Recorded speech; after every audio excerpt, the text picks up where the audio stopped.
Humanianity, a new religious call. Humanianity, religion for us all. Humanity, now we all can see. Humanity, how much better we can be.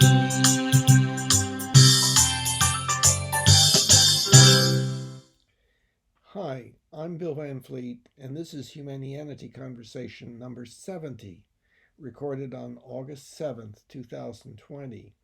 It is the 30th recorded conversation with my friend Mike. We continued our sharing and comparing of our respective worldviews, especially with regard to the concept and meaning of the word reality.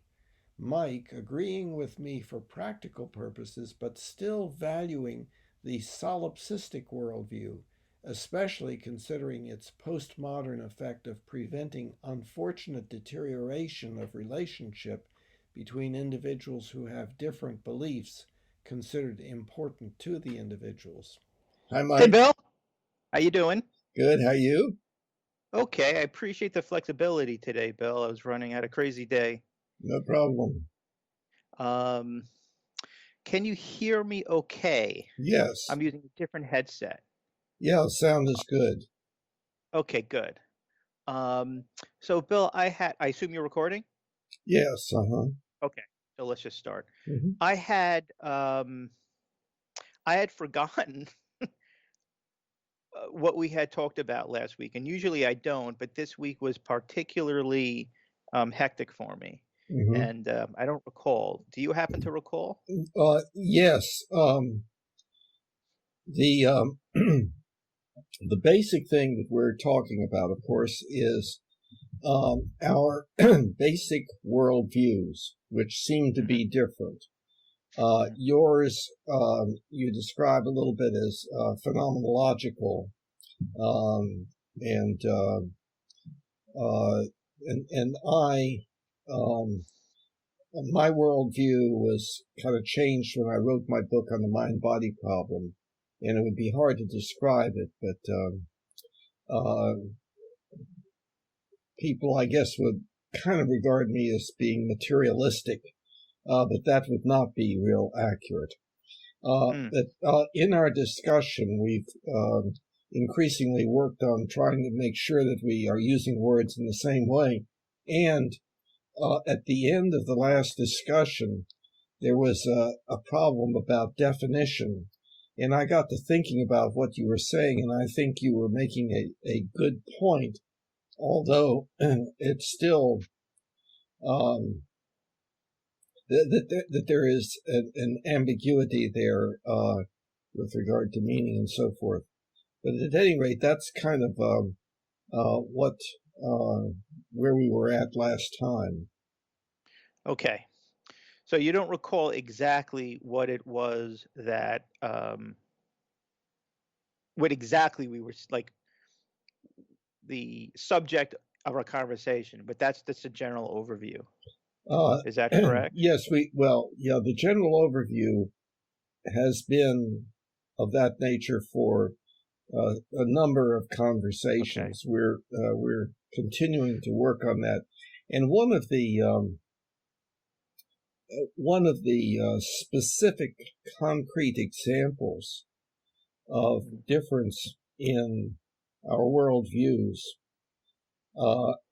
would be something like this, as I understand it, that if I ask you whether I existed at 10 o'clock this morning, you would have to say no, because at that point in your phenomenological world that you live in, I was in no way existing. And I thought that was, and I would not make that assumption. I was not thinking about you at 10 o'clock this morning as far as I know, but I make the assumption that you were existing at that time. Now, that's probably not a real good presentation of your view, which is more complex than that. Yeah, I do recall a little bit of how we ended. Yeah. So I think I even know, even when I think about those things and the idea of, did you exist at 10 o'clock this morning? And I say no.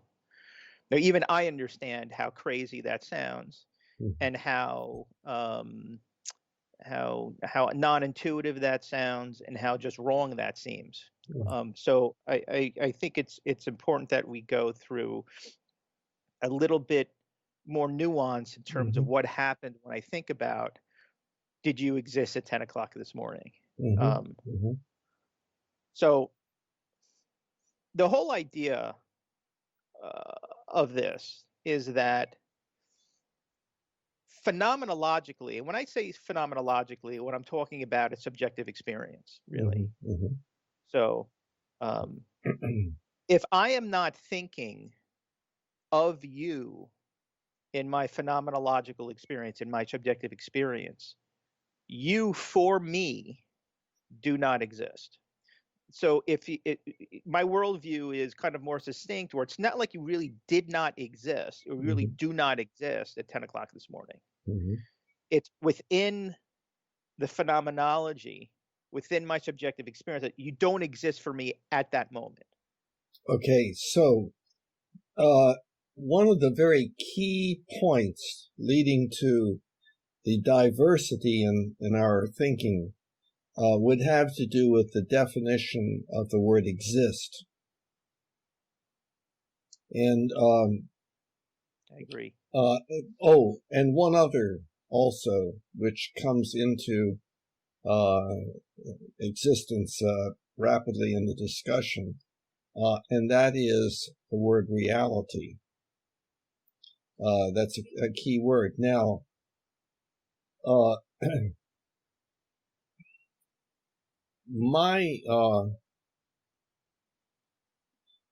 I guess I need to see if I can get down into one or two or three sentences the mind-body problem thing. I agree with you that all that exists for you, and that's not good terminology, but that in quotes, metaphorically, all that exists for you is your total subjective experience. Your subjective experience is all that you know, it's all that you have, it's all that you are.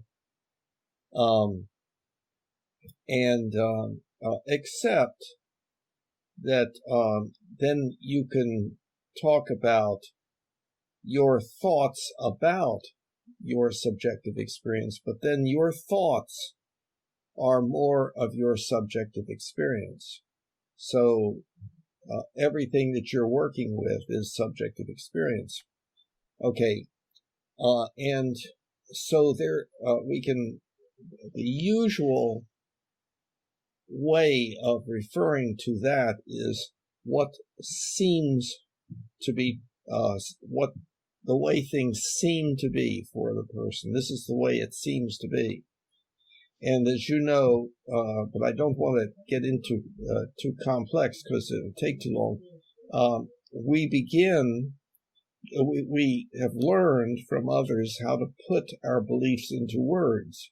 And then other people start giving us sentences, some of which are, well, that's not right. You may think that's right, or that may be the way it seems to you, but it really is such and such. Now, of course, the person could be incorrect, but the point is that each of us begins to have, as a part of our a growth on our subjective experience, this collection of beliefs about what is really so compared to the way it seems to be.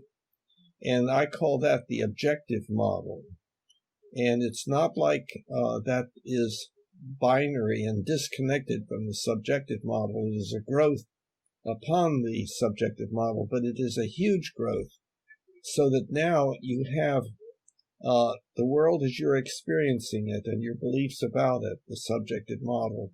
And then you have this way of viewing the world that you would not come up with just on looking around and seeing stuff around you, like that the wall that you're looking at really is mostly empty space made up of atoms, which are made up of quarks and electrons and stuff like that. So there's that whole idea there of what it, quote, really is. And so that brings into existence the word reality. And there's really, you could say, subjective reality and objective reality. Subjective reality would be you're driving along and you're going around the bend, and you have a belief about what you will see when you go around the corner. And that is a part of your reality. You haven't seen it yet, and then lo and behold, you see it, and it turns out to be there. And so you would call that reality.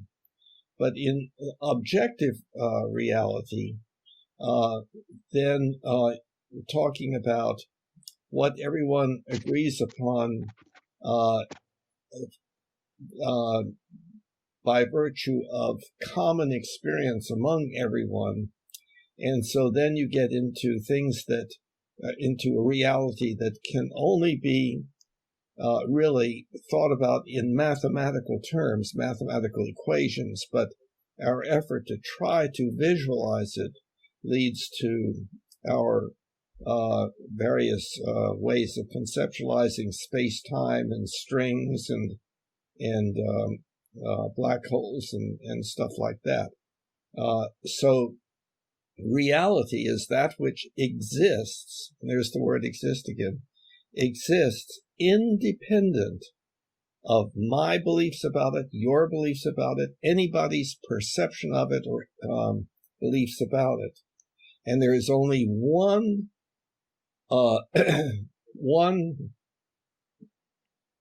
indication of reality, and that is our ability to predict.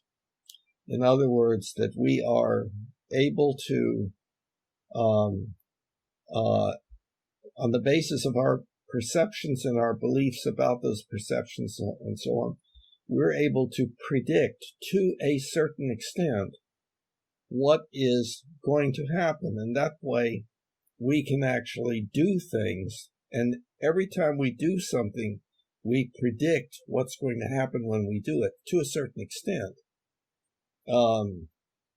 When I scratch my head, when I start to do that, I predict what's going to happen, how it's going to feel, and whether it's going to accomplish making the itch go away, and so on. And when I turn the corner to the right, my prediction is that indeed, when I turn the steering wheel, my prediction is that the car will turn in that direction, and also that I will see Harris Teeter, and so on. So, so reality is demonstrating its existence or the validity of itself as a concept simply because we can indeed successfully predict to a greater or lesser extent. If we could predict nothing at all, if nothing was happening predictably, we would have no basis for saying there was something like reality that was independent of what we were experiencing. Okay, so that's I think I pretty much covered kind of the essential part of my worldview. Okay, so my counter to that, and what I would say is that substantiating the existence of some kind of reality out there based on a common experience is not enough evidence for its existence, for the existence of an actual reality out there. And that's a very phenomenological and almost solipsistic point of view. I think that's slightly different than what I said. That's my understanding is my understanding you said everyone agrees upon something, that reality exists out there by virtue of a common experience among everyone, a common experience that everybody has. No, then that's not what I said. It's not something I would necessarily disagree with. I would have to understand it a little bit more. Because I had wrote that down as you were speaking. Okay. You had said everyone agrees upon. You're talking about reality. Everyone agrees upon it by virtue of common experience among everyone. So that seems to me that implies that the existence of something, you're basing the existence of something because everybody says they have the same common experience. Well, I would say that what we're talking about there is a little bit different than what I was talking about. The one thing that lets us know that there is such a thing as reality is our ability to predict. But this other thing, namely agreement on the part of everyone about something, meaning that is reality, or that is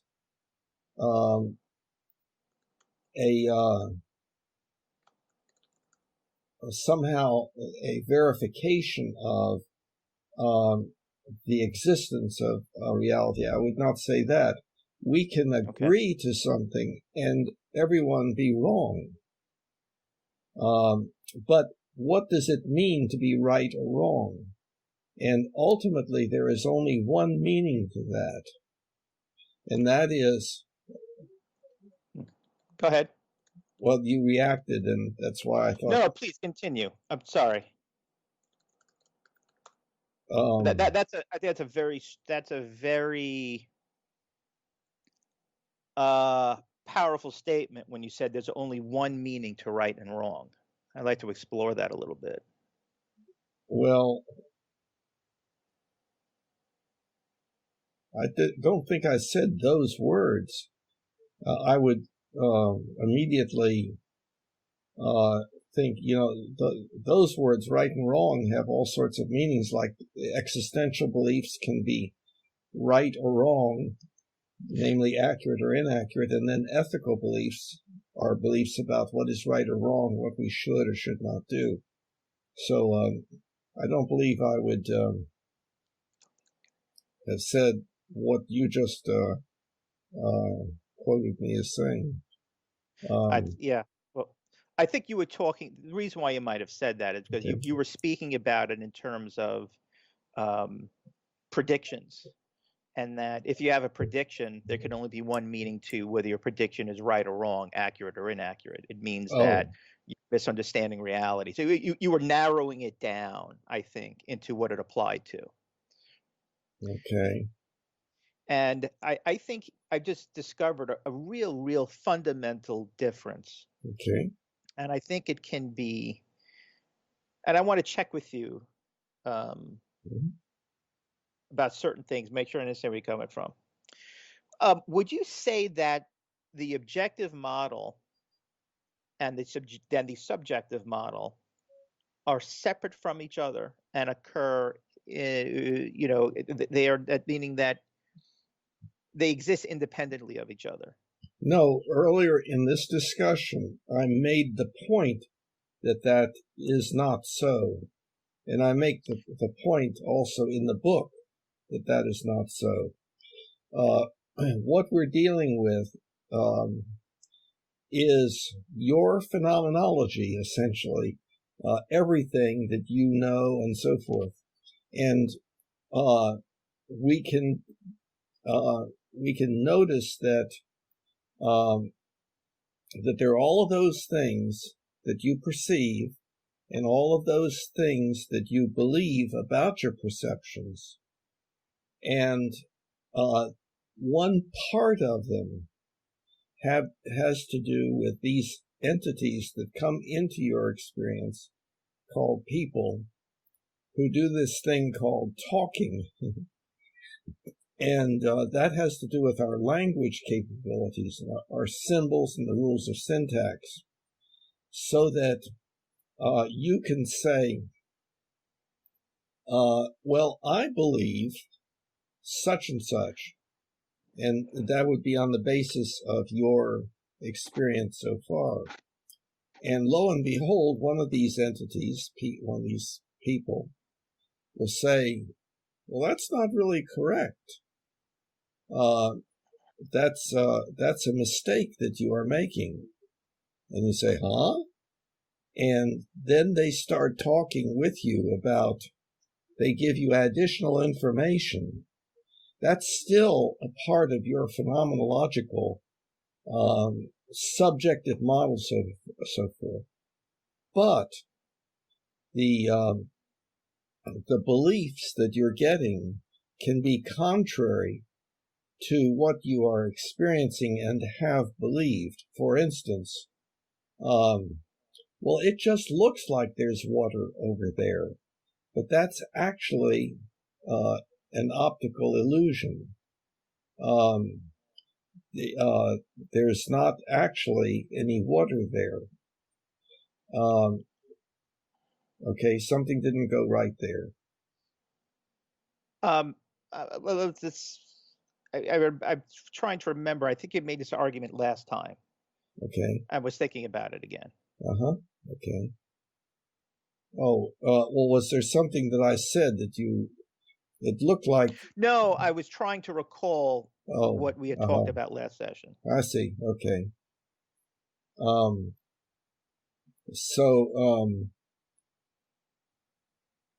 Right now, the word is escaping me. Optical illusion is not exactly mirage? Yes, that's it. I don't like this thing of having difficulty bringing up words and so on, but I guess I can imagine. Yeah. So at any rate, so this entity in your subjective experience says, actually, that's a mirage. There's no water there. So you can then look at that water and believe that it is not there, whereas before you believed that it was there because you were seeing it. Okay, so that's what I remember the argument to be. How does that in any way help me to explain how that provides evidence of reality? It does not. Okay. All that indicates is that you have these strange entities called people who are telling you that what you're seeing isn't really so, but they could be lying or they could be mistaken or whatever. Again, if we define reality as that which exists independent of anybody's perceptions of it or beliefs about it, the only evidence there is for such a thing is the ability to predict. So, because that means that I can demonstrate that I can be, quote, wrong, that my belief can be incorrect. And but if there's no way of determining incorrectness, then it's like your opinion is as good as mine, or whatever opinion I have, that would be okay, because that's all I have to deal with. But this ability to predict To make a mistake is what we mean by reality. Well, you believed that, but it's not really so. That's not in reality what exists. That's not real. That's your imagination or a mistake you're making or something like that, or an optical illusion or a mirage or whatever. Okay, so it still sounds like you're defining what reality is phenomenologically. It's in this situation, if you predict something and it doesn't happen, somehow that mistake should adjust the phenomenology inside of it should adjust your subjective experience in such a way that you now believe that what you used to believe is different or was wrong or was less accurate. Well, let's not say subjective experience, but your beliefs about subjective experience. Right, your beliefs about, well, no, it's still your subjective experience. You're having a subjective experience about the way you were 10 minutes ago and what you used to think. It's still in your subjective experience. You mean your memory? Your memory? Right. Memory is still happening phenomenologically. It's something that it's a thought that pops in your head. But okay, so it that seems to be a real super unique definition of reality. I just want to make sure I'm getting it, because if that's the way you're describing reality, I would sign off on it 100%. Okay, so what you're saying is that when you make a prediction about something and it's wrong and you need to readjust, what you're not saying that happening in any way gives us a clue or points to evidence of reality outside of your subjective experience. All it means is that your subjective experience has been altered to be something than what it used to be, something different than what it used to be. So that sounds like I think there's a little bit of slipperiness to the meanings of the words. For instance, you're talking about parts of your subjective experience as if they are subjective experience itself. That was not a good. But see, what I'm talking about is, for instance, that within your subjective experience are your memories or your fantasies about such and such, your imaginations, and so on. But that's a little bit of a side issue from what we were talking about.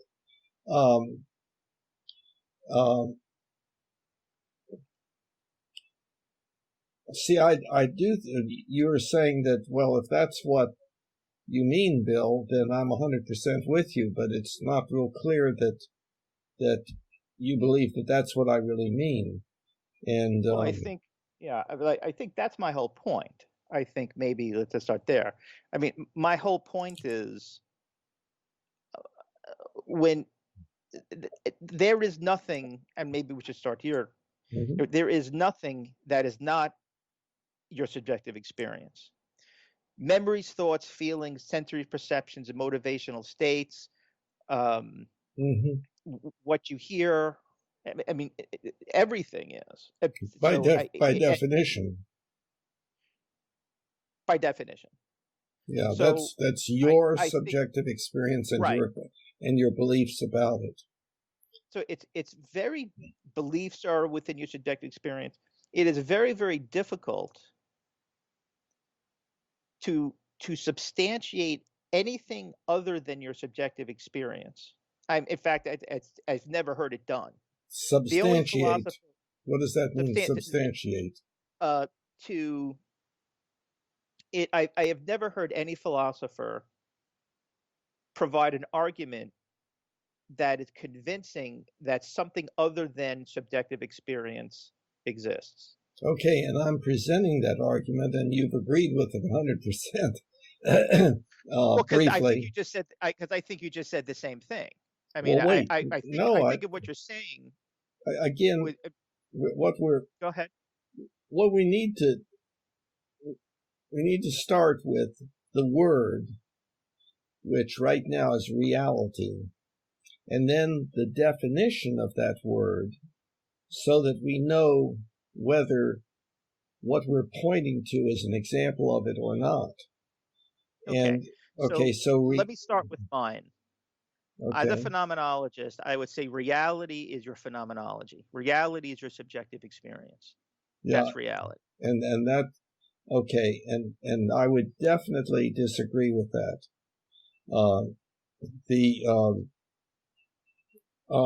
Now the postmodern position would be, well, what's real for me may not be real for you. So but that is a corruption of the meaning of the word reality. The purpose of the idea of reality is to refer to that which exists independent of anyone's beliefs about it, which can be mistaken, perceptions of it, which can be incorrect, and so forth. And so there's the question as to whether reality defined in that way exists.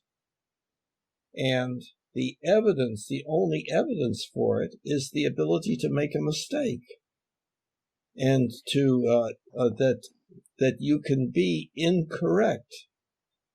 So that something is independent of your beliefs about it. Your belief is that such and such is so, but it turns out that leads to, acting according to that leads to mistakes of some sort. And so one can have incorrect beliefs, and one can have incorrect perceptions. And the only way that one has any indication of such a thing is the ability to predict. If you still, I understand. The reason why I was interrupting is I understand the whole prediction thing, and that you're still making. This is the same argument I had last time. You're making an implicit assumption based on that definition of the existence of reality, and I, as a phenomenologist, I can't just give that. No, I'm saying that there's only one thing that lets you know that there is such a thing as reality, and that is the ability to predict correctly or incorrectly. That's what the word reality is referring to. Reality is that which exists independent of anybody's beliefs about it or perceptions of it. See, this is an appeal to a this is a, I would claim, and I think it actually is, this is a fallacious, this is logically fallacious. You're appealing to a dictionary. The dictionary definition of reality, or any word, reflects the common usage of what most people think it is. It doesn't necessarily mean that it's accurate. See, if I'm one person that would not agree with I don't agree with the dictionary's definition of truth. I don't agree with its definition of virtue. I don't agree with its definition of reality. And so here again, even in the conversation we're having now, it's is a demonstration that I would argue reality is subjective, is a subjective experience. I am experiencing reality. My subjective experience is different than yours, clearly, and we are coming into disagreement because we're making the assumption that there is something outside both of our subjective experience. It actually exists, some ideal out there that we're trying to convince each other No, we're making whether it exists. it doesn't. And I see where a problem came in what you were saying a little bit ago about definition. Mm-hmm.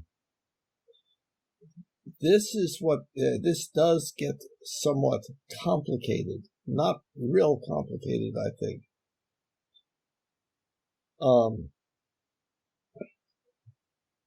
The dictionary indeed just reports how people use a word. And usually words have more than one meaning. In other words, they are used in more than one way. So in a dictionary, there's usually a list of the ways that this particular word is used. Now, what can happen is that one can then start thinking, oh, well, then there is the definition of such and such word, and I need to get that correct. I may be mistaken as to the definition. Now here, there are two possibilities. One is, the incorrect one is that there is a correct definition that people have tried to accomplish, and this is what they've come up with so far. But it could be an incorrect definition because there is an absolute definition of the word that exists, and we have to just struggle to find it. Or, well, no, the word is used by different people in different ways, and you yourself can take a word that people have indeed been using quite a bit, and you can say, I want to define it in a particular way that many people would not agree with, and I may want to do that for certain reasons. But that issue is not whether one is correct or not. The idea of whether one is correct about a definition is only whether one is correct that certain people use that, or that most everybody uses the word in that way. And the more that one gets into a technical field, where the technical fields are based upon precise definition, where a particular word means exactly something that everyone who is in the field and is using it in that context, namely within the field, is using it with that meaning, even though outside that technical field, it could mean something else. And a good example of that would be the word energy, because people use the word for things that have nothing to do with that word as it is used in physics, which is a technical field. So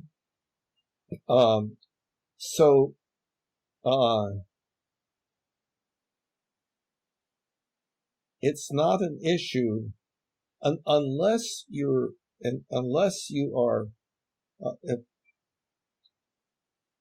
You can define a word in whatever way you want and suggest or recommend to others that they use the same definition when discussing this issue in this context. You can do that, and people may agree to do that or not. Or in a technical field, you can find out that a particular word has already been defined and has an official definition that everyone agrees will be the way the word is used when in that field. So physicists mean the same thing when they're talking about energy, but when they then go home and they're talking about, boy, today I didn't have any energy, they're talking about something else. And right. So I propose that what we're talking about now counts as technical. I propose that we're having that we need to use technical language yes, within the philosophical domain, and that's yes. a domain that we are. So talking about what people think or how a word is used seems to be outside the scope of the technical discussion we're having. Would you agree? I don't think so. Really? Say it once again, just to make sure that I got it. Say it the same way if you can. Well, considering that making an appeal or arguing about how people use a word is inappropriate, given that we're having a technical discussion about philosophy, and we should be referring to and trying to use technical terms rather than common use terms. I would disagree a little bit in that what we're trying to do is to have effective communication. And so if we use a very commonly used word in some way that is quite a bit different than the way that it is used commonly, that can be non-optimal as far as the promotion of clarity of exchange of ideas. It can be done, but it is not a good idea. And so, for instance, now, I run into this problem specifically, and we've talked about this before, in that I refer to Humanianity as religion, not a religion, but as a movement within religion.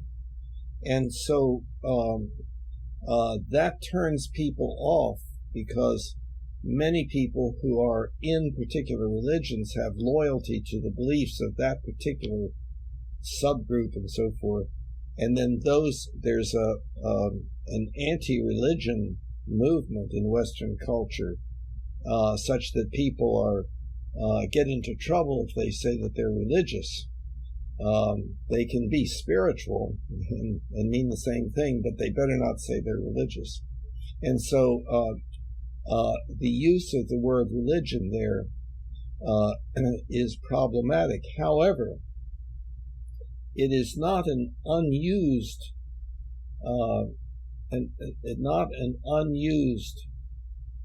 meaning, and I haven't stated what the meaning is, actually. But I can do this fairly quickly.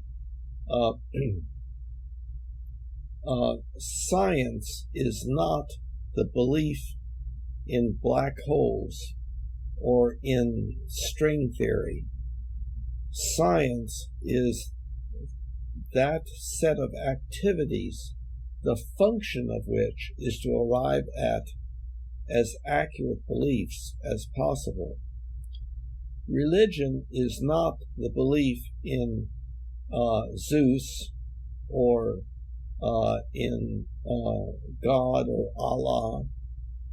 It is that set of activities that people engage in. It's that social activity that people, adults, engage in to improve their ethical beliefs, their beliefs about what they should do, what they should believe, what they should feel, what they should think, what they should do. And of course, it is of a somewhat primitive nature still, because it's having trouble dealing with the different existential beliefs that have arisen because of science, compared to the beliefs that people had about existence 2,000 or 3,000 years ago, and the necessity to maintain those beliefs as an act of loyalty to that tribe or group. Okay, so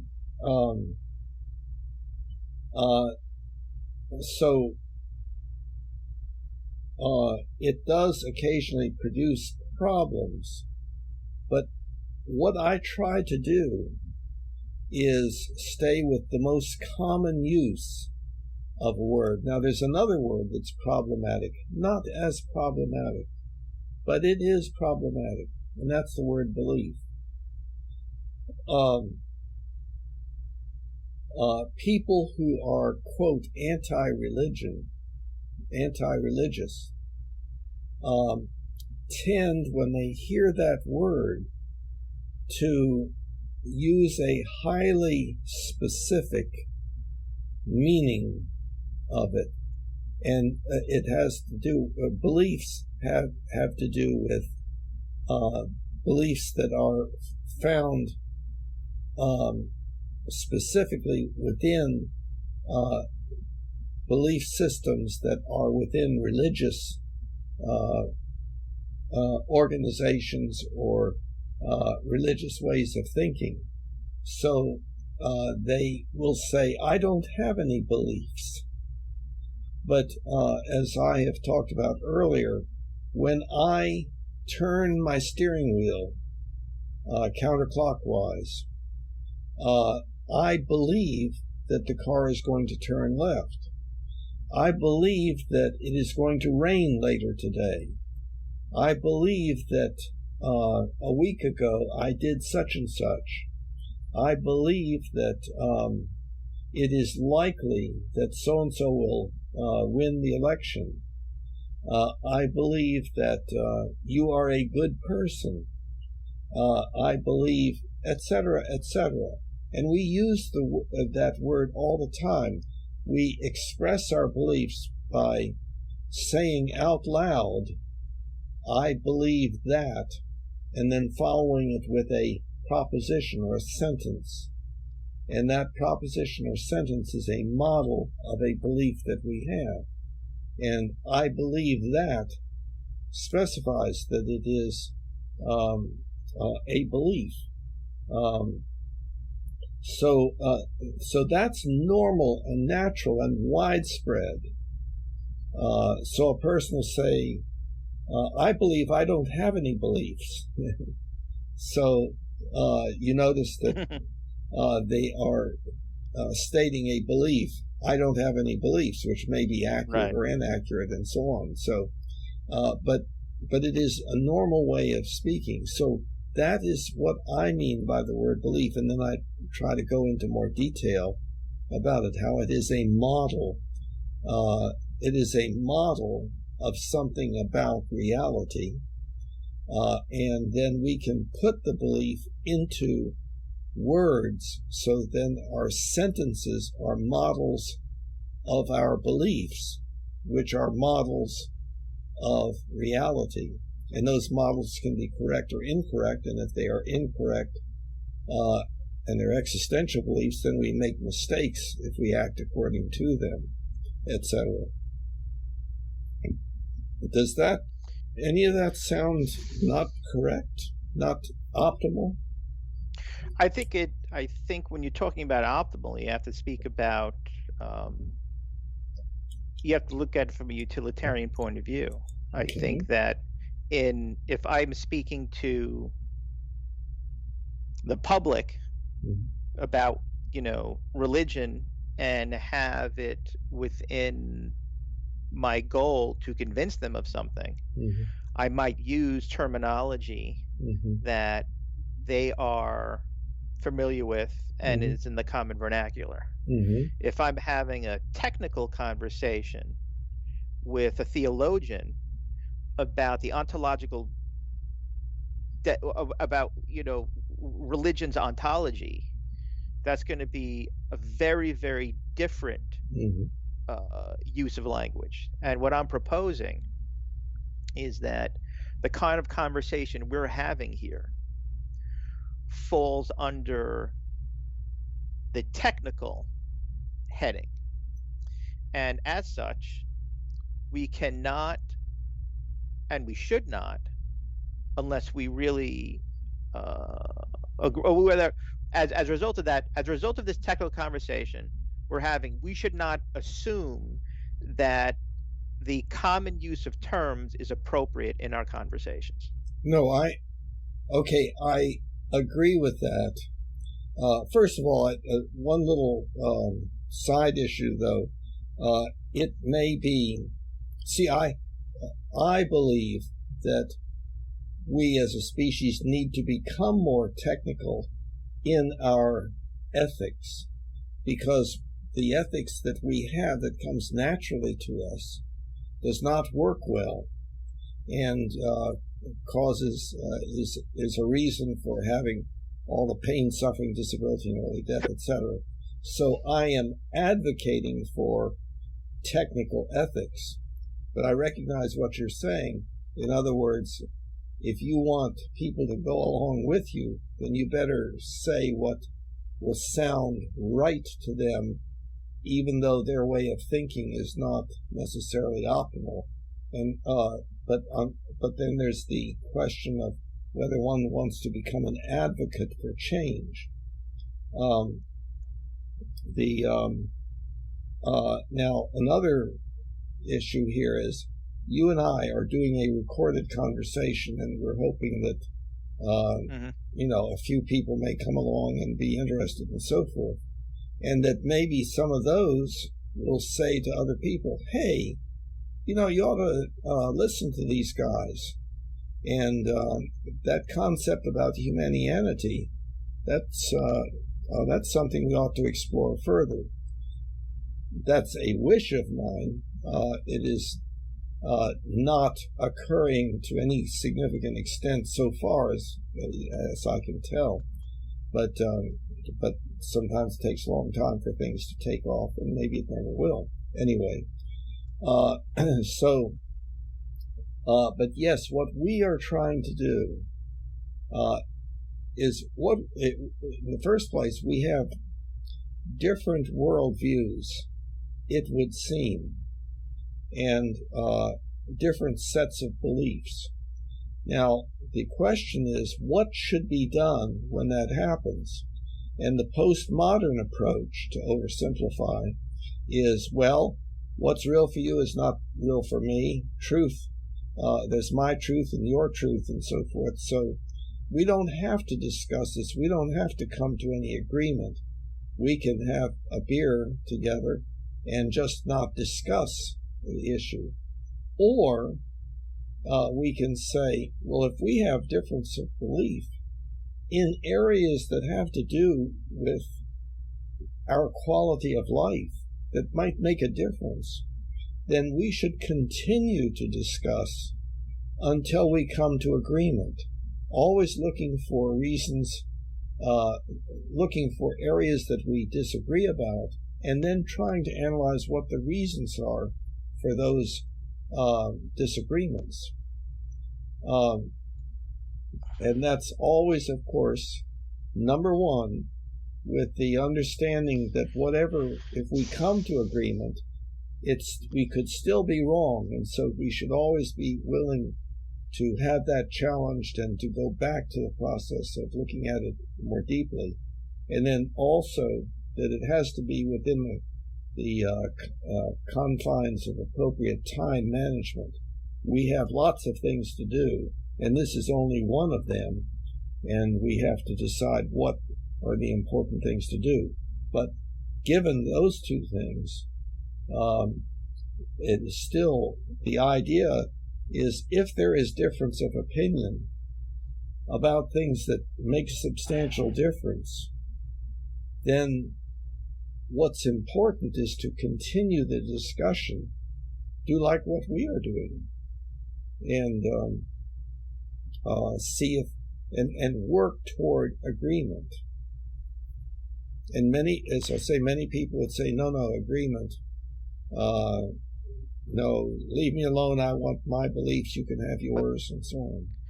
But even so, within what you just said, that's all fine. It all happens within our phenomenon. It happens within two people's phenomenology.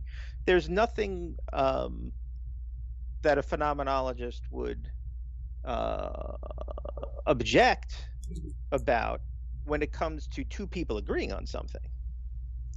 What I think what a phenomenologist would kind of, or a solipsist would start objecting to, is when one of those two people starts talking about a reality that exists outside of what they're experiencing. I think that's when it gets into some kind of, that's when you got to get into a phenomenologist saying, well, kind of wait a minute, that doesn't seem to be appropriate because you haven't provided any evidence of that. And I think, the only, like I said, I forgot what philosopher said it, but the only good argument I've ever heard about the worthlessness of phenomenology is a philosopher that basically said, this is something you can never figure out, you can never know, let's give that and let's move on. That it doesn't really matter. Practically, whether things really exist or not is outside of what we can know, and it's completely not relevant to us living our lives. Therefore, we shouldn't even think about it. And now I could understand that that point of view. Do you agree with it? Right. I was about to say I don't particularly agree with it, but I could understand that point of view. I just don't. I think even the length of time we're spending on this, and our failure to not necessarily come to an agreement, but to make any progress on, I don't know, for lack of a better word, figuring it out, I think is an indication that it cannot be known, and maybe it can't be figured out. And I think, I don't mean to be, arrogant in thinking how wonderfully intelligent, brilliant we are, but no philosopher ever has been able to figure this out. And I think that in and of itself might tell us something. Well, if this question has been thought about for thousands of years by brilliant people, and no one's ever been able to make a really convincing argument, I think that speaks to the fact that the idea that you can't really know reality and phenomenology is all there is accurate. People have been trying to break that for thousands of years, and they haven't been able to do it. Okay, I think I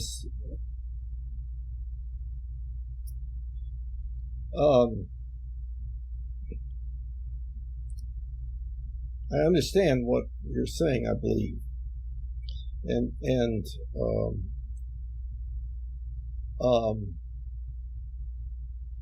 the question, I think you've used the term solipsism, which I think is even more accurate, more precise in my mind than phenomenology.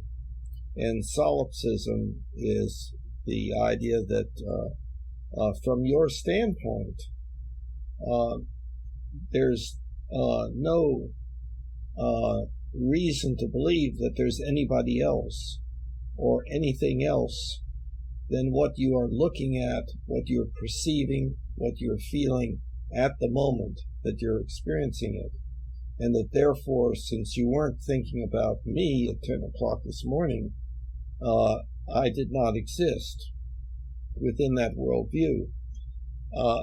Worldview may be the next thing to look at, and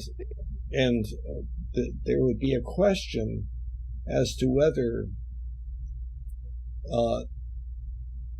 the concept of correctness was appropriate to a worldview as opposed to the concept of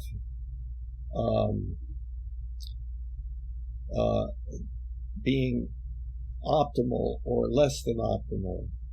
And then one would have to say optimal or less than optimal for what purpose, and so on. So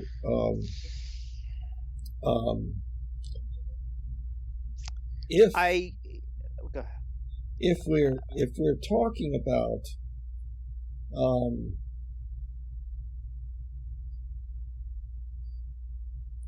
if you're in the first place, I think that it is almost impossible for you to have a worldview that says that that what you cannot perceive about me does not exist. For instance, consciousness. We look at each other and we feel like there's something there that cannot be found by physics, chemistry, neurology, and so forth, and we call it consciousness.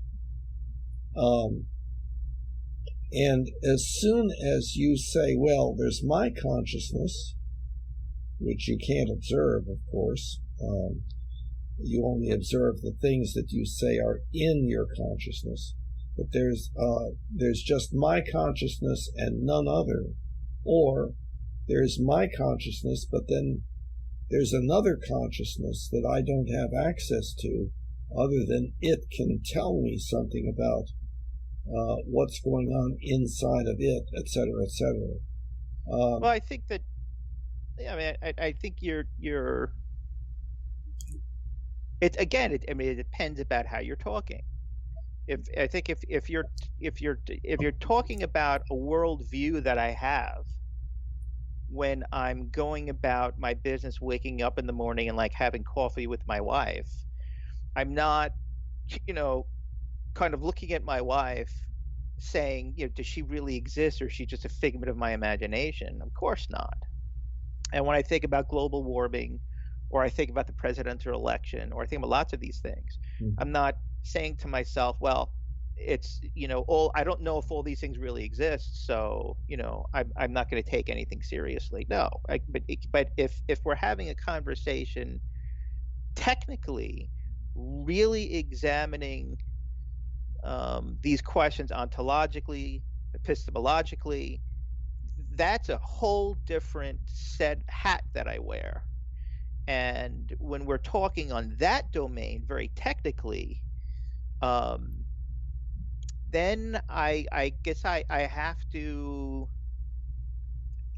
say that I believe, I'm not fully there yet, but I think that the evidence that the philosophy of phenomenology presupposes provides strong support for solipsism. What is the evidence? I think the if you read Husserl and certain other philosophers that have really founded the philosophy of phenomenology, they provide a very, very strong argument, and a very complicated argument, that when you examine reality through that point of view, through what's happening inside your subjective experience, the implication is a solipsist point of view.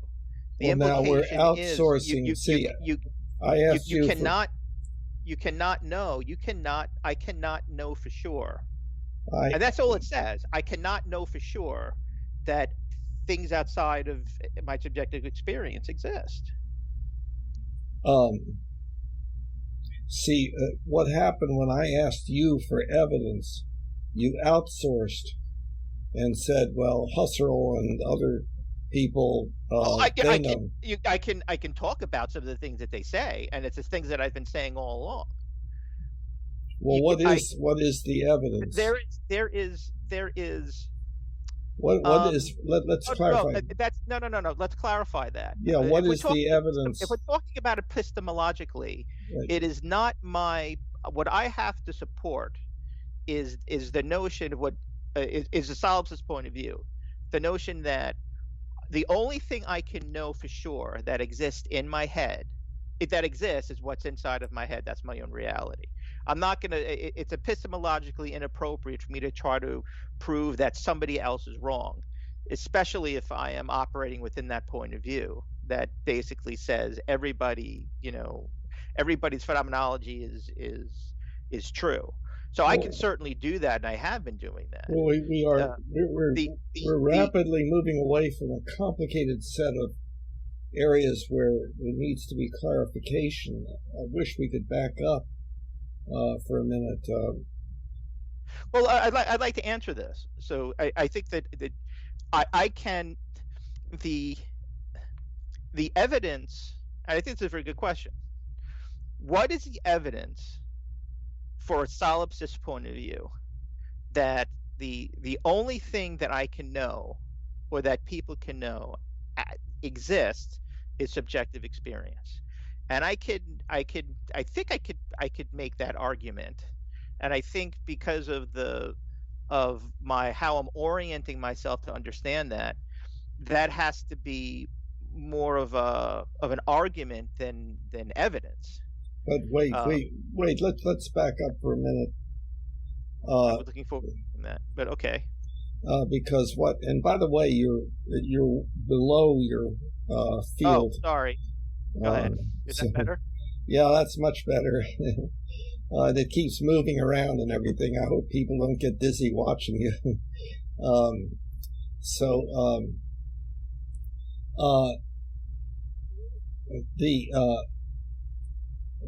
The problem came in when you were saying that the only thing we can know, we've got the word know, K-N-O-W, which we have not defined yet. We could say feel certain of, but the problem is that we can feel certain of something and still be incorrect. We have moved away a little bit from the question, why have as one's worldview the solipsistic position that nothing exists other than what I am experiencing? Okay, so let me provide an argument for that. Okay. So an argument for that, and I want to preface this, I cannot, as a solipsist, I cannot appeal to anything that exists outside of my head, right? So if I was to say to you, I can provide in an argument, when you appeal to something, you're using that entity as evidence. So if I'm trying to provide evidence for a solipsistic point of view, I can't say to you, you see, E equals MC squared allows us to create a nuclear bomb, and that's evidence for solipsism, because the solipsistic point of view kind of refutes the notion of anything that exists outside of my head. So I just want to clarify that as a solipsist, I can only appeal to certain kinds of things. I can only use certain things as evidence. But see, there's already a problem. I would be violating the own premise that I'm trying to make. There's a problem when you're saying outside of your head. Outside of my subjective experience. When I say outside of my head, I'm saying outside my subjective experience. Okay. Well, now, what would it mean to say that there was something outside of your subjective experience? What would that mean? that's a non sequitur. That is definitively not possible. Everything is in your subjective experience. That's an implicit use.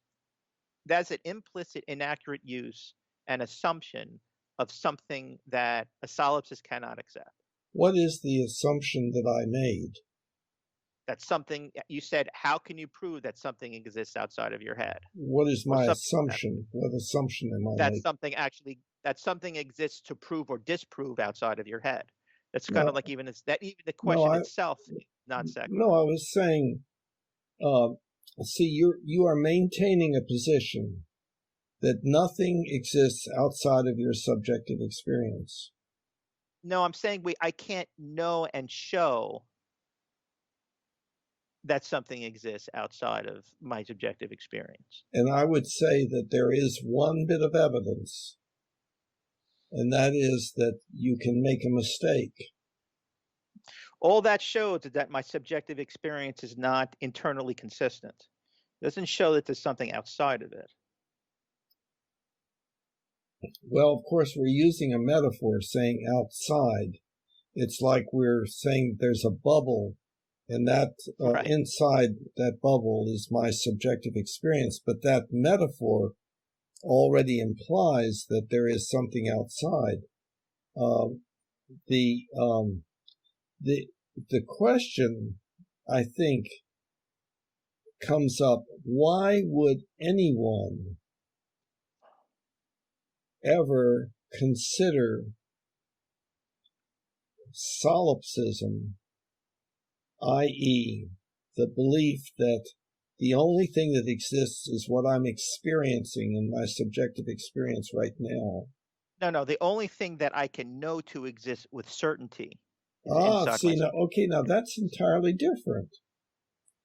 When you're talking about no, that's why I corrected. That's why I made the correction. That's what, but that's not. That's a whole different area. When you talk about no with certainty, what you're talking about is having a strong belief that where you have 100% confidence in it. No, that's not what I mean with certainty. Maybe I should just say that all can be known. But I just want to make sure that when I say it's all that can be known, it really means all that can be known. It doesn't mean that doesn't exist. It means I cannot know it. All that can be known right now. No. Ever. It's all that can be known, ever. Ever. There's a good analogy to this. But the word know, what does the word know mean? K-N-O-W. What does that mean? It means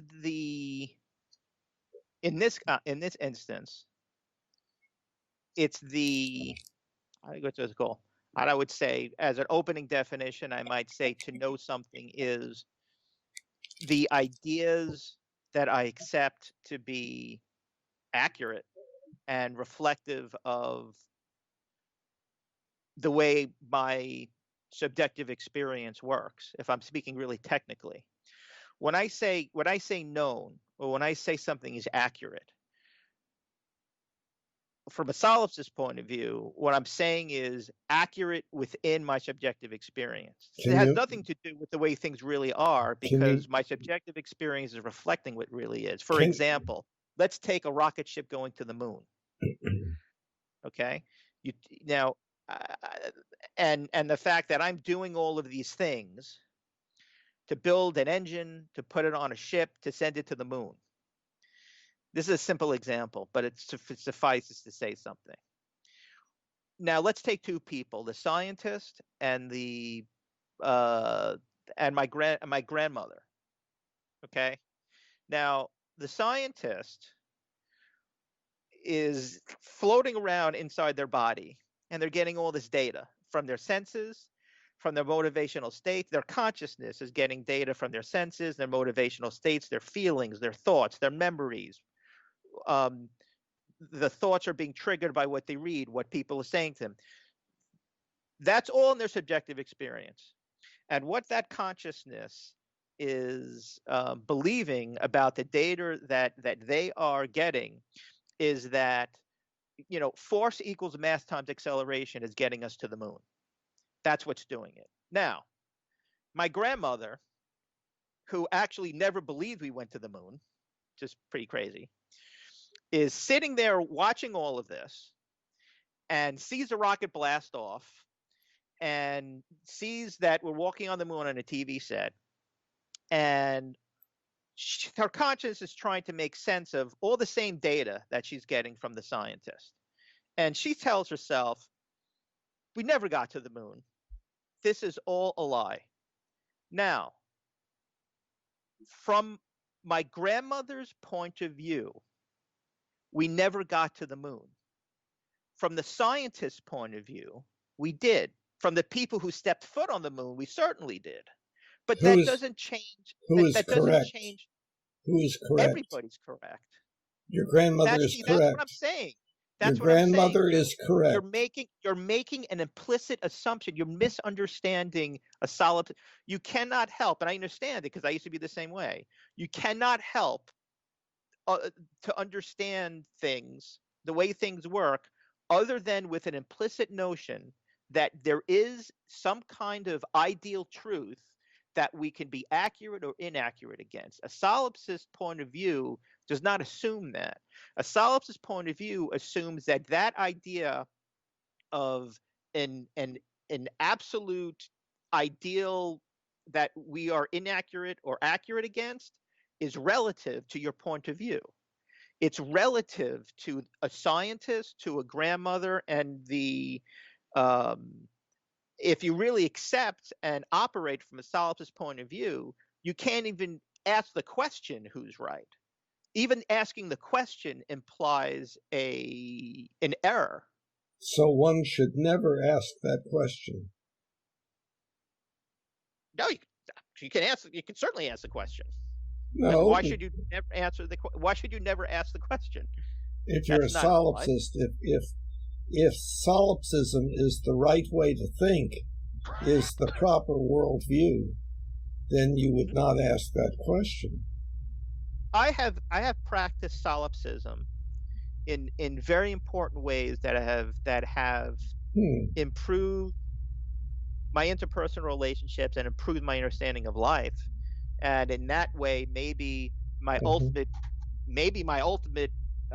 orientation to is utilitarian. I don't know, but I can certainly tell you, it's if you really see this to be real, and the way the world works, which is the way I do, as uncomfortable and counterintuitive as it is, when people believe differently than you do, it's not even a matter of accepting that they see things differently than you do. It becomes a matter of seeing that you're both right, even though what you both believe is opposite.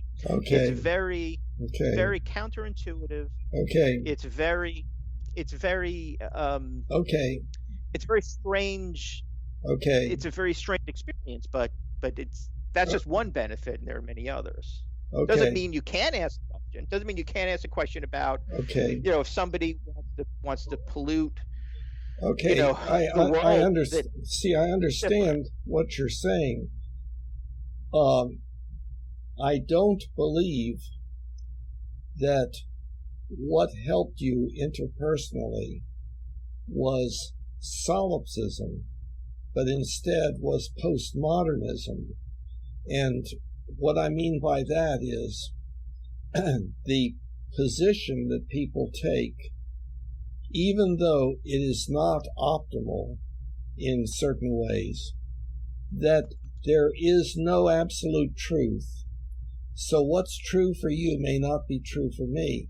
And the reason for that, and I understand what you're saying, that it makes life better, is because our natural tendency is to say, well, if we don't agree, then we have to fight, or some variation on that. And it is a way of not fighting. Oh, okay, well, what's real for me is not real for you, so and we don't have to think about it. We don't have to discuss it. We can have a beer. We can enjoy life together. But further discussion of this will be non-profitable. The problem is that maintains things the way they are, where we cannot do the kind of work as a species that we really need to do to get to a far better way of life than the way that we have always been experiencing, where we are our greatest, our worst, most feared predator, where we do horrible things to ourselves, to each other, to the environment. We do not cooperate well. We divide up into our groups, our tribalistic groups that fight each other and so forth. And if that's okay, well, then we can keep on doing it. And the postmodern position is, well, we can cut down on the fighting. We just have to stop really pursuing what the right answers are by exploring the differences in our beliefs. And well, so, yeah, and I go ahead. So I think that yes, a person who moves from, oh well, if we have different beliefs, then we have to fight to see who wins, to oh well, if we have different beliefs, it doesn't make any difference because we're both right. Right. Yeah. So that's a step along the way, but I don't think that's a step along the way. I think that's the end point. I see. I know. My idea. Yeah, I think because my theory, for lack of a better word, is that if to live the best, to live a life. I need to use some poetry here, and maybe we could refine it. To live a life correctly means to have beliefs that are most accurate to the way things really are.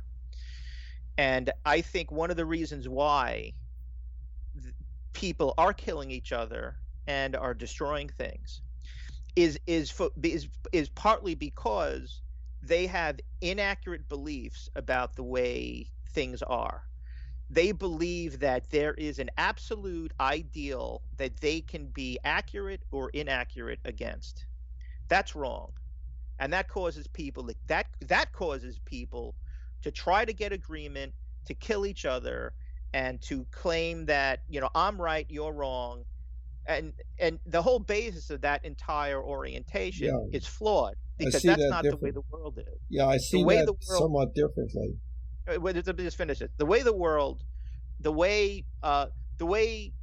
most accurate way of understanding reality, for lack of a better word, is that there are multiple truths. They are all valid, even if they contradict each other. And to say that there is an ideal out there that I'm right, you're wrong, and if I can't convince you, I can now kill you, or I should kill you. That's a separate issue. In other words, it's a separate issue whether or not you kill each other, or right. You can try to get to agreement, but even when you try to get to agreement, you're still proceeding, in my opinion, along a flawed assumption that there is an ideal that you can be right or wrong against. And because you're operating from a flawed perception, that approach is bound to fail. Okay, so how will we get to the moon and back if we do not actually work together to have agreement about what actually exists and how it works? You don't have to. My grandmother can believe that my grandmother can work for NASA and be a rocket scientist and understand all the physics and all the equations about what goes on to get us to the moon, just like a scientist who believes that, just like an agnostic or an atheistic scientist. I can be a doctor that performs a surgery and a theistic surgeon that believes God is guiding my hands and he's responsible for making this patient live or die. In the same way, an atheist surgeon can do the same thing and say it's all science. This has nothing to do. Your a person's subjective experience does not necessarily have anything to do with how they behave. They can still behave similarly. It's like just because it doesn't prevent the person from doing anything. But whether the person is theistic or atheistic does not have to do with the beliefs that govern the procedures that doctor engages in, which, if they are correct procedures, will increase the odds of a good outcome, and if they're incorrect, will decrease the odds. Right. So there is such a thing. So there is such a thing as there is such a thing as correctness and incorrectness. No, there's not such a thing as correctness or incorrect. There's a bunch of people who believe the same thing.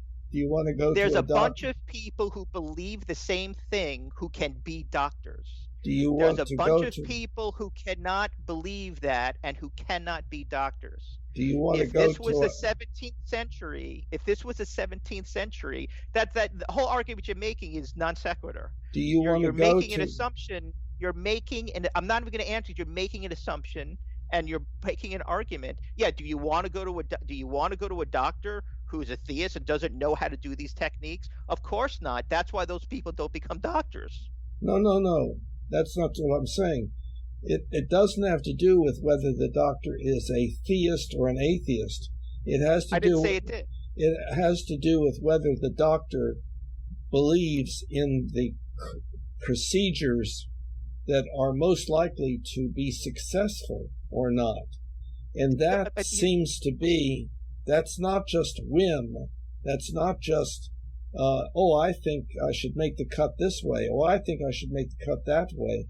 That there is there is a correct answer in that if you do the proper experiments and so forth, randomized control studies and so forth, you'll find that there is a correct answer to it. Oh God, I don't understand why it's so hard for people to get. It's still happening within the doctor's subjective experience. If you are somebody who cannot understand or cannot accept the idea of like blood pressure or certain surgical techniques or whatever, then you can't become a doctor. It doesn't have anything to do with you're still operating from this idea. You have to have correct beliefs. You're still operating from this idea, I would claim, that there is because these doctors can do this thing, do a surgery successfully and have somebody live, that somehow implies some kind of ideal reality, some kind of ideal you can be right or wrong against, that exists outside those doctors' belief systems. Yes, because a doctor could be wrong. Actually, does not. Because a doctor could be wrong. A doctor could be right. A doctor, somebody being wrong, simply means that their subjective experience is internally inconsistent. Has nothing to do with existence outside of that doctor's subjective experience. So you know what I'm saying? So I don't understand why it's so hard to get. It's so strange. Yes, it is. Yes, it is. I could see. Yeah. So we have. So it's interesting. Obviously, we're getting very close now to the basic difference in worldviews that means so much to us. Well, I don't know if it means so much to me. I think that when I'm talking to you, I would say this: 95% of the time, maybe, when I'm like just living outside, when we're not having these conversations, I'm living the way I'm living according to your worldview. Mm-hmm. It's when I stop and think about it, and I have these conversations with you, and when I think about some other things, or when I listen to, or I read a philosophical book, when I listen to a course in philosophy, that's Mm-hmm. when I start to engage on trying to be most accurate about the way I understand how things work, for lack of a better word. So I wouldn't say this is so, close to me and so important to me. I would describe that.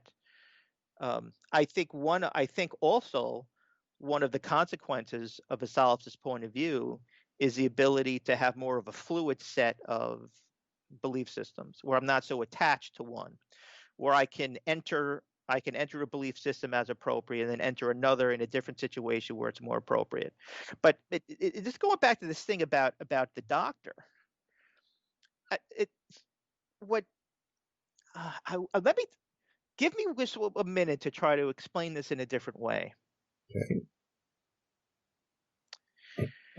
When we are looking at a doctor performing a surgery and a collection of doctors performing a surgery, and we are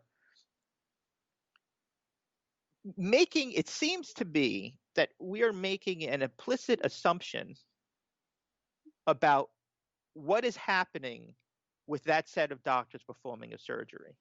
We are saying that because the doctor can perform the surgery accurately or inaccurately, that must have some kind of bearing or some kind of influence upon this ideal that we're comparing these doctors to, where they could be accurate or inaccurate. There's just simply no evidence. I mean, Bill, if there was evidence, I want there to be evidence for that. There is. Go ahead. I think I know what you're going to say, but what's the evidence for that? Yeah, you know what I'm going to say. It's the ability to predict. That's right, and what, especially when they're wrong. That's what scientific studies are. In other words, you set up the study such that if you get outcome A, you know the hypothesis is incorrect. If you get outcome B, right, you know that it is correct, or at least the odds are increased. It doesn't mean that you have the final answer, but always that's right. It's always that's still making an assumption. It's okay. What is the assumption it's making?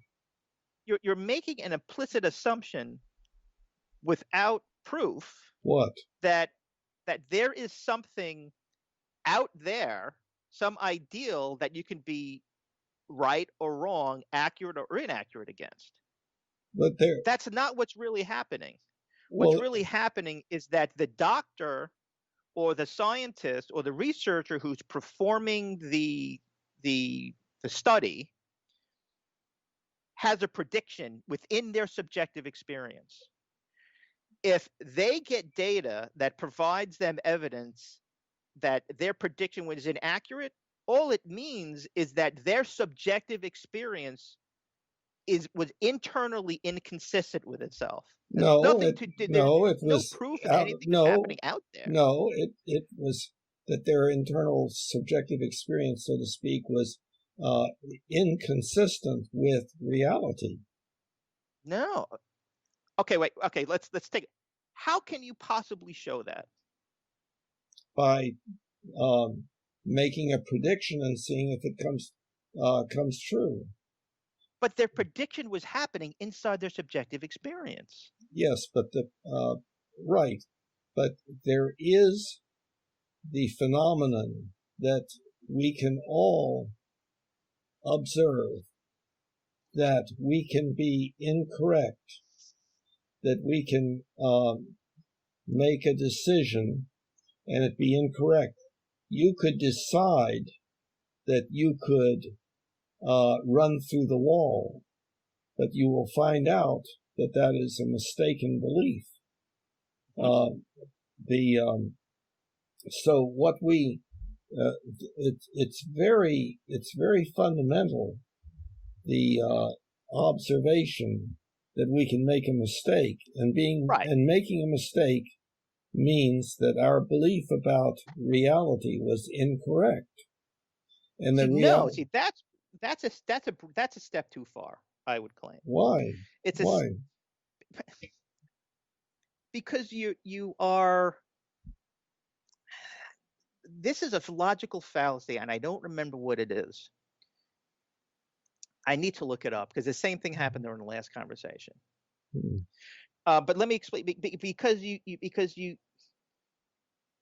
have not shown that reality exists. Let me say it this way. This gets a little bit closer. You have not shown, and you cannot show, outside of subjective experience, that there is any type of reality. Yes, it's impossible for you to orient yourself, even if you're talking about predictions, accuracy or inaccuracy, incorrect or inaccurate beliefs. All of your beliefs and your experience of that is happening inside your subjective experience. It's happening inside of everybody's subjective and subjective. Everybody. It's happening sort of everybody's subjective experience. Everybody's. Is that all one subjective experience? Everybody? Why are you assuming that there's why are you assuming that there's everybody or anybody or somebody other than yourself? Because solipsist's point of view is that the only thing that can be known to exist is inside of my head, known to exist. It doesn't mean I cannot act as if these other things exist. That's a kind of a little bit of a bastardization of solipsist's point of view. The problem is, again, the word know. Know refers to a belief, and you're talking about a belief about such and such. Well, right, and that's eternally consistent to solipsism. I mean, because the only thing that exists is beliefs. When you're talking about I mean, gosh, if you really want to take this to it, right? That's what I was about to say. If you really want to take it to a real crazy extreme, the solipsist point of view refers to consciousness as your point of view, and you can't be sure of anything outside of consciousness. That includes you can't be sure of your own thoughts, you can't be sure of your own feelings, you can't be sure of your own sensations. And those are things you even can be said to be taken for granted. I'm sorry, are you saying you can't, were you saying that you can't be sure about those things, or can? I didn't follow. You cannot be sure about those things. Well, what do you mean cannot be sure about them? You I mean, I agree with that. The only thing I forgot what the word that the Heidegger used the word. I don't remember what it's called. A person. It's in the world. A person in the world. I forgot what it was, but okay. But here's the idea. The idea is that I know we talk about conscious. When you talk about the only thing knows to exist is subjective experience. This idea has to do with the only thing that you can assume to exist is consciousness. So that means why? Because it is the only thing. If you use kind of our Cartesian reductionism, where you say, well, how do I know that? How do I know that? So you kind of say, I'm looking at you. How do I know that? Well, because I'm seeing you. I'm seeing you. How do I know that I'm seeing you? Well, I'm doing something else. Well, how do I know that? Well, it's because this is happening. And Descartes and other philosophers use that reductionism to try to get to something where there is no because. Where they get to something, they say, how do I know that? And there's no answer. And they make the assumption, they say, well, then that must be the core, that must be the part of ourselves that we can know to exist for sure, because it doesn't rely on something that we have to assume. And that I think it was, I don't know if it was Heidegger or who it was, but that idea was the sense that we are a thing in the world.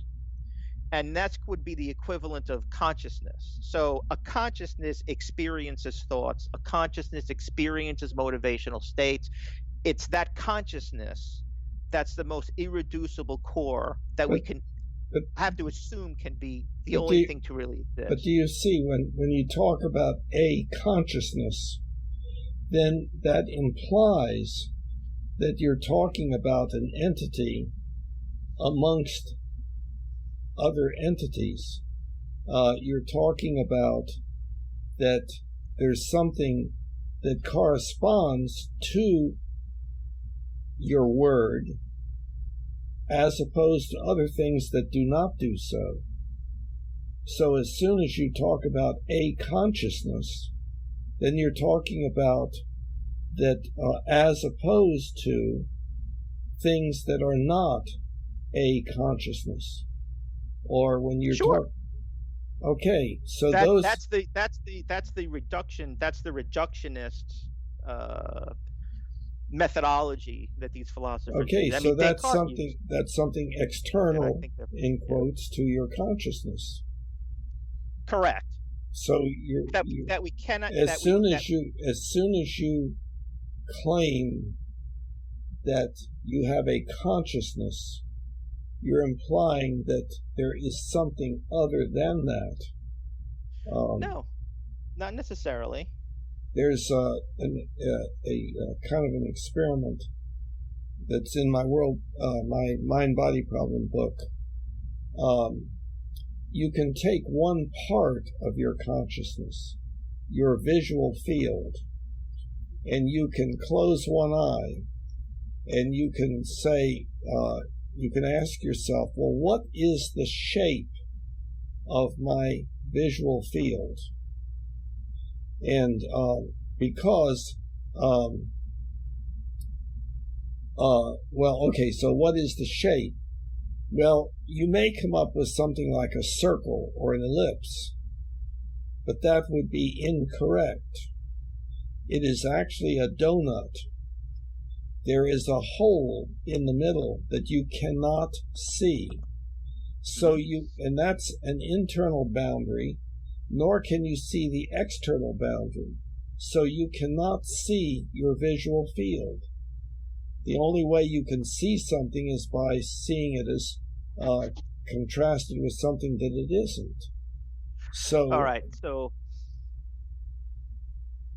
let me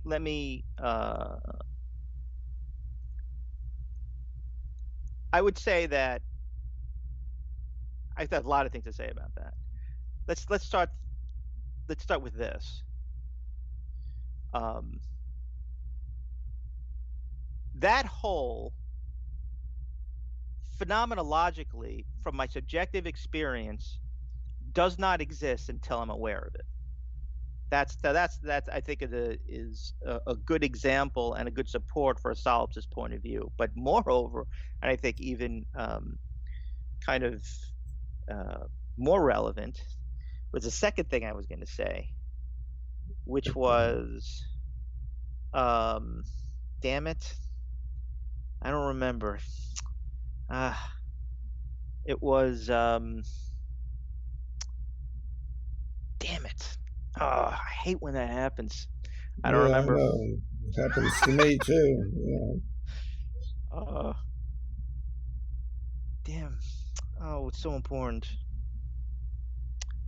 It'll come back. Donut, the hole, and the things. Damn it. There you go. And I think more relevant to a certain point of view is that the idea that in order to know something, there has to be its opposite is a function of language. It's something that I would argue. This can be argued. I think I'm not, but I would say that is in order to talk about something, we have to, in a sense, make it into an object so we could form a sentence about it. And the process of doing that implies that we can use other terminology in language to describe its opposite.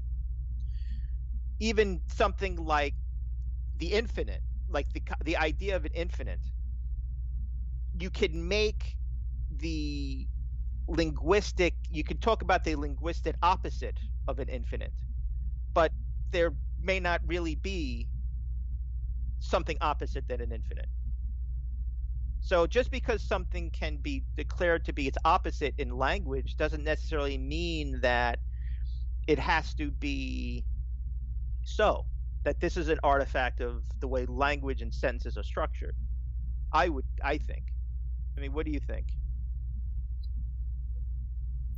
Well, I was thinking actually that my presentation did not work, of the not being able to see the whole, and the concept that I have here, that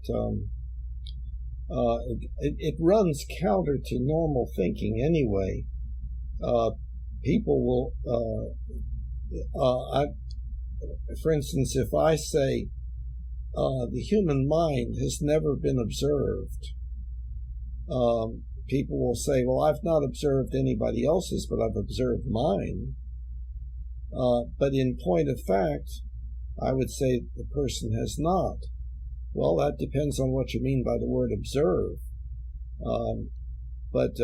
So I think that generally speaking, when you observe something, you see it as something different from something else that you're not observing. But that's not a good way of saying that. Well, even in the terms of the vision thing, that's a really great example, because unless you perform a very specific set of actions, mm-hmm. you can go through your entire life and not have that be part of your subjective experience. Mm-hmm. So then the question becomes, does that really exist for that person? See, does for that that whole person, exist for that person? Does that whole exist for that person if they never experienced it? And this is the solipsistic point of view. It's a different use. You have to say for this person. It's a different use of the word exist. I would argue the more accurate one. Well, again, now you get into how words are used, you see. Now, when you say a more accurate one, that implies that there is the definition of exist. And I don't think that there is. I think some things exist by definition only. Some things exist, we say, because we can see them. Some things exist because we conclude that they have existed. Quarks, we don't see them. Right. And so there is no doubt in my mind. I have absolutely no doubt that everything you're saying, even though it's opposite of mine, is completely accurate. I don't have, when I'm talking to you here in this forum, so to speak, I'm proceeding according to, I don't know what I call the intent of this forum, which is to discuss and debate and contrast ideas. If somebody's really asking me offline and you say to me, Mike, look at this ontologically. Is Bill's, even though Bill is thinking a lot opposite the way you are thinking, is he inaccurate, wrong? Is he right? And I would say no. He is just as accurate as I am. That's part of, if I really talk technically about things, even though you and I believe opposite, it's as counterintuitive as it sounds, they're both true at the same time. Well, see, that depends on what you mean by the word true. They're both accurate, even though the fact that both what's opposite and true is in the sense that both our belief systems predict different outcomes and different things, and there's an assumption to be made that, well, because they predict different outcomes, only one can be true. I don't believe that. They can both be true, even though they predict different outcomes. What do you mean true? We can both that. Okay, that's a good question. I'm gonna get really solipsist here. They are true in the way we experience subjective experience. The way you were experiencing reality in your subjective experience is as accurate as the way I experience the way I experience reality inside my subjective experience, even though if we make predictions based on our belief systems, they would predict different things. And we would assume, therefore, well, one must be accurate, one must be inaccurate, one must be right, one must be true, wrong, one must be true, one must be not true. In order for you to make that statement, you need to have a third party examining it. That doesn't exist here. Well, in a It's just me and you. solipsistic position, there's not even a second party. No, we should talk about this more. I think we should really get accurate about solipsism. Okay. Solipsism, in the way I understand it, is not a worldview that philosopher in ancient Greece that forces you to be skeptical about everything, to the point where there's this famous philosopher in ancient Greece. I forgot who his name was, but he was so skeptical about anything existing outside his head, apparently the story goes, that he had to walk with his friends whenever he went inside his house, because they were afraid he was going to walk over a cliff or step into a fire, because he didn't really believe, he couldn't be sure these things existed. That is a bastardization of solipsism. That is not what solipsism means, in my understanding of it, kind of at all. It's just what can be known to exist, and that idea of known is very, very important. Doesn't mean that you can't assume things exist. It can't mean that you can act as if they exist. It doesn't mean that known means, I think, known for certain, I think, is a better definition. Again, we come back to this word know, and yes. What does it mean? And really, I think it's, it is used in kind of ambiguous ways, but if you take a close look at it, the closest it comes to is believe strongly. For instance, a person can just know that such and such is so, and then find out that they were wrong. So it is belief with a high feeling of certainty or confidence in the belief. But people then tend to use it also to refer to that which a person believes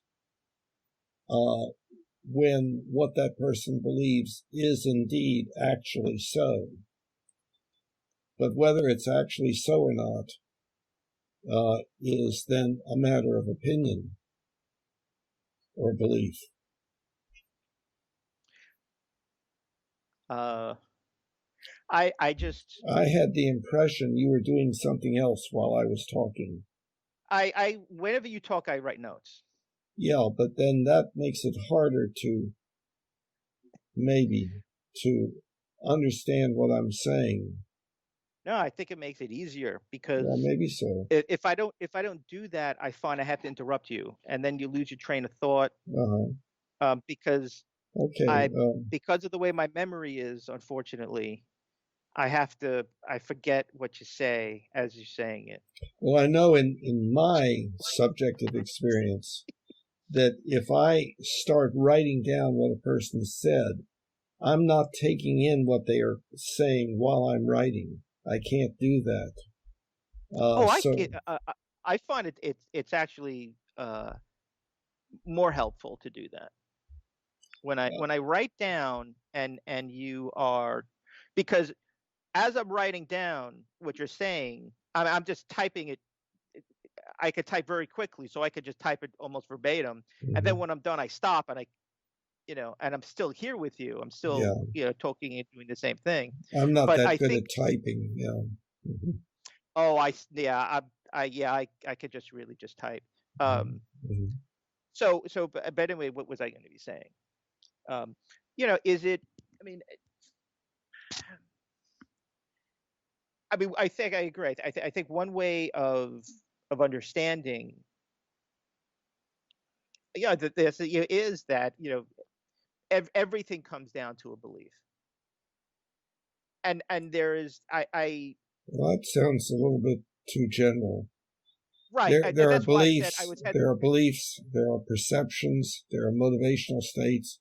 When one perceives something, one simultaneously has the belief that it is, quote, there. That's to be sure. But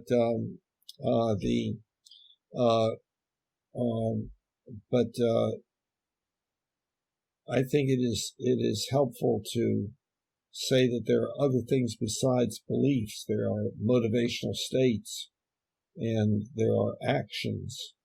And what I meant by belief is what I really meant by belief is when it's subjective experience. And when I talk about belief, I was talking about belief more so in terms of when I am talking to somebody and I'm relaying my experience to them.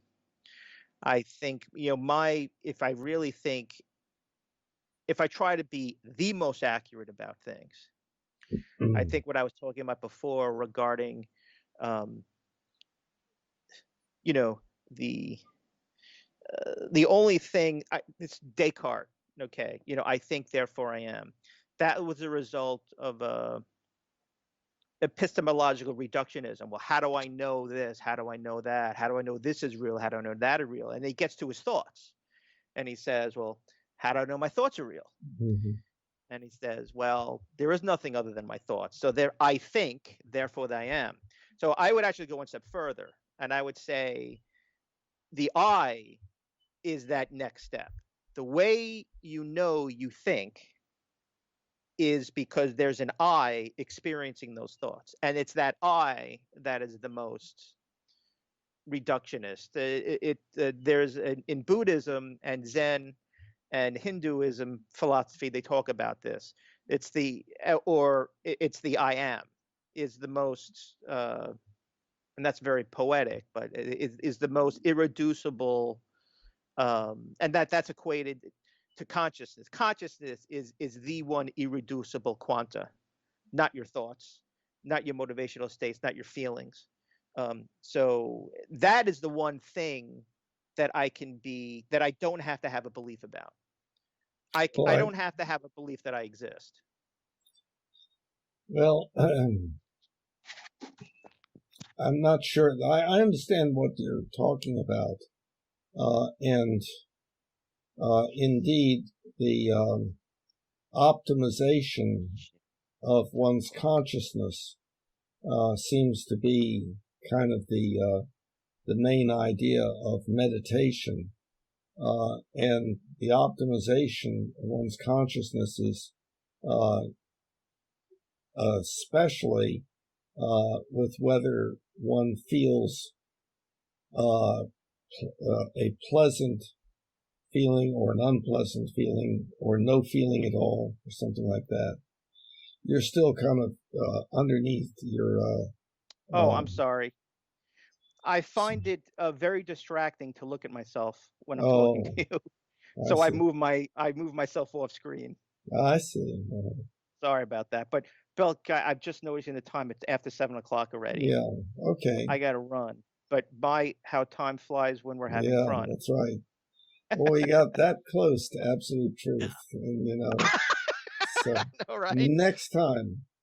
Next time, everybody, we're going to figure it all out. Yeah, yeah. Stay tuned. All right. So, getting to the point where I might be able to do this a couple of times a week instead of once. So Well, that would be that's great. my goal. Yeah, great. But in lieu of that, I'll see you next Friday at 4:00 instead. Right. Okay. And again, I appreciate the flexibility about meeting at 5, Bill. Oh, that was no problem. Take care. Great. I'll talk to you later. Bye-bye. Bye-bye. Now we all can see humanity, how much better we can be.